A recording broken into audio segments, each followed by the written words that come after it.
UNBK tahun 2023 dan Sulinjar tahun 2023. Untuk UNBK tahun ini dan Sulinjar yang kita laksanakan kemarin itu untuk keluar hasilnya itu di tahun 2025. Oke, kita akan lihat terlebih dahulu bagaimana hasil rapor pendidikan kita di tahun 2023. Nih, ringkasan misi satuan pendidikan kita tahun ini dibandingkan tahun 2023, tahun yang sebelumnya, kegiatan kemampuan numerasi siswa SMP ketika 16 mengalami peningkatan paling tinggi. Awalnya tahun kemarin kita itu merah, indikatornya merah. Alhamdulillah sekarang sudah naik jadi baik. Kalau baik itu berarti hijau. Tahun kemarin itu yang hijau kita hanya 2, merah 1, kuning 3. Dia ada 6 indikator. Dari seluruh capaian tahun ini, kemampuan numerasi menjadi indikator pencapaian yang terbaik. Meski demikian, kualitas pembelajaran kita masih menjadi indikator dengan terendah. Tahun kemarin juga kualitas pembelajarannya juga masih kuning. Tahun ini juga, yang salah satunya itu disebabkan oleh rendahnya metode pembelajaran. Jadi, kenapa kualitas pembelajaran kita, metode pembelajaran di ANBK siswa kita itu kan mereka ada mengisi survei karakter dan bagaimana survei ke lingkungan sekolah. Di situ ada bagaimana guru mengajar di kelas. Itu metodenya. Dan Sulinjar juga berpengaruh dalam penilaian indikator kita. Jadi nanti akan ada bagaimana contoh upaya yang dilakukan untuk peningkatan kompetensi GTK dan kebijakan yang mendukung aktivasi kognitif. Kita lihat grafernya. Ini dia. Kemampuan literasi kita itu naiknya 23,48. Numerasinya naik setengah, 58,26. Karakter baik naik sedikit,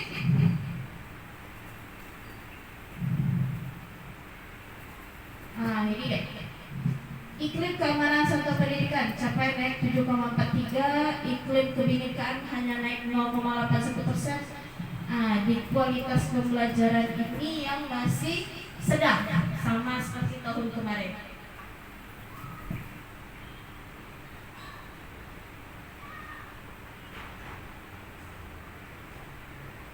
Oke, berarti yang kita perlu perbaikan yaitu di kualitas pembelajaran.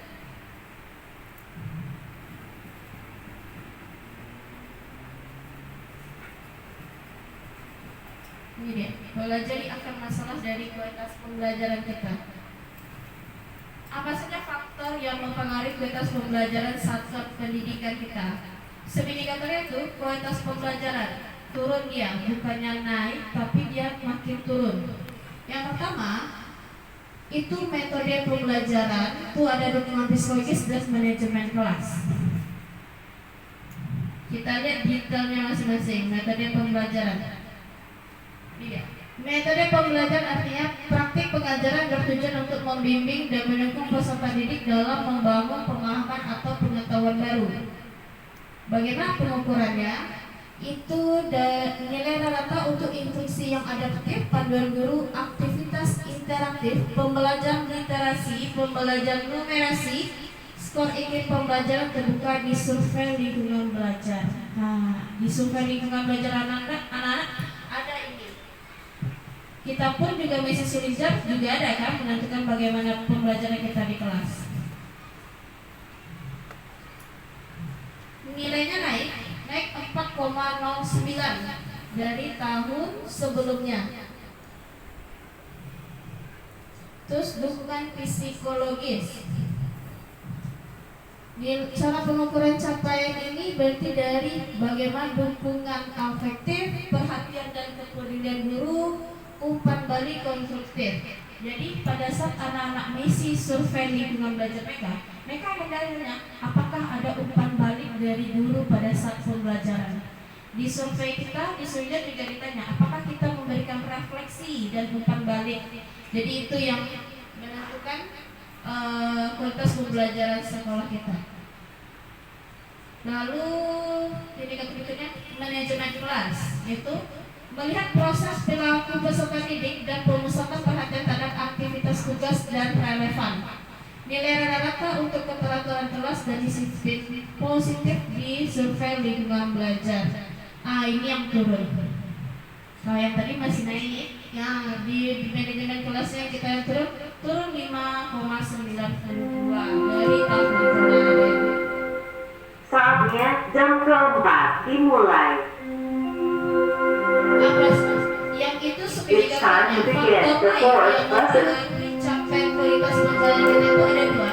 Ada kepemimpinan instruksional dan refleksi dan perbaikan pembelajaran oleh guru.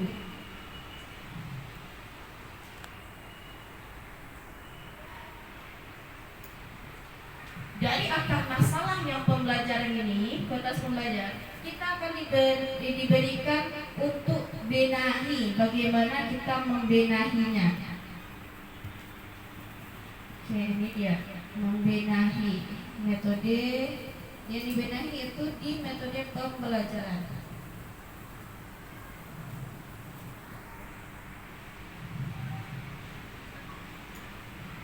Kalau tadi manajemen kelasnya oke.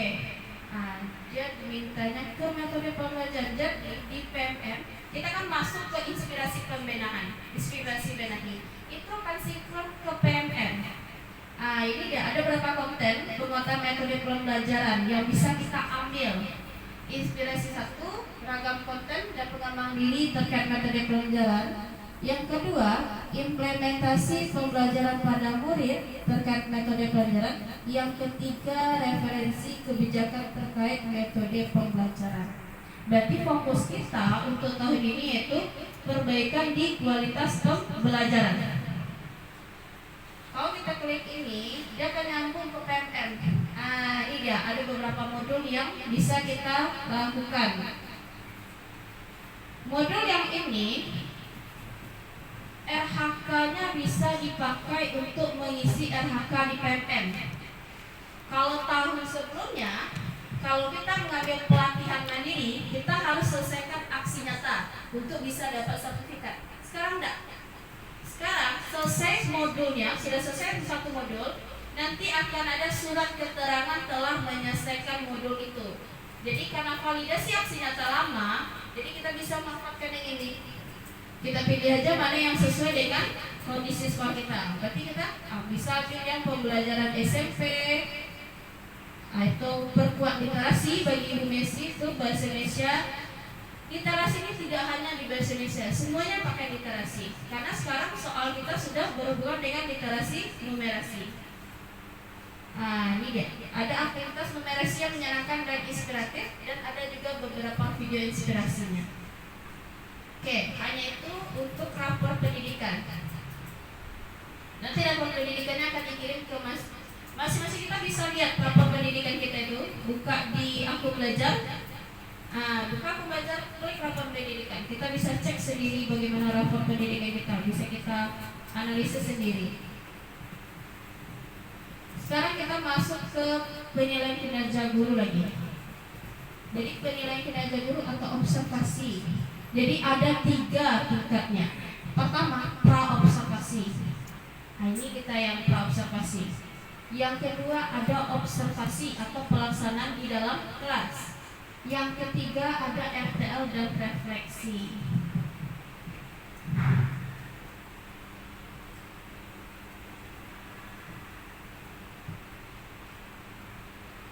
Oke.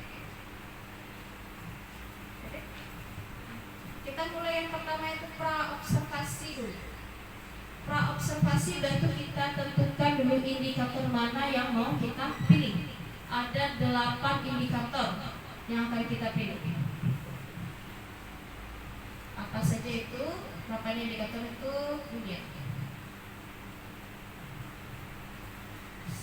Saya jelas apa? Enggak.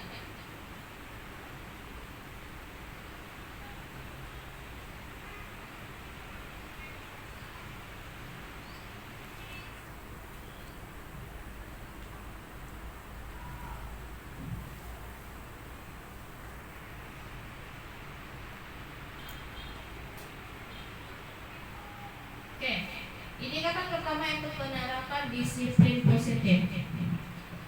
Penerapan disiplin positif berarti upaya menerapkan prinsip disiplin positif untuk mengelola perilaku dan kebiasaan kelas yang disepakati bersama. Berarti ada kesepakatan awal sebelum pembelajaran dimulai. Ada beberapa yang harus fokus perilaku yang diobservasi. Yang pertama, guru melakukan refleksi dinamika.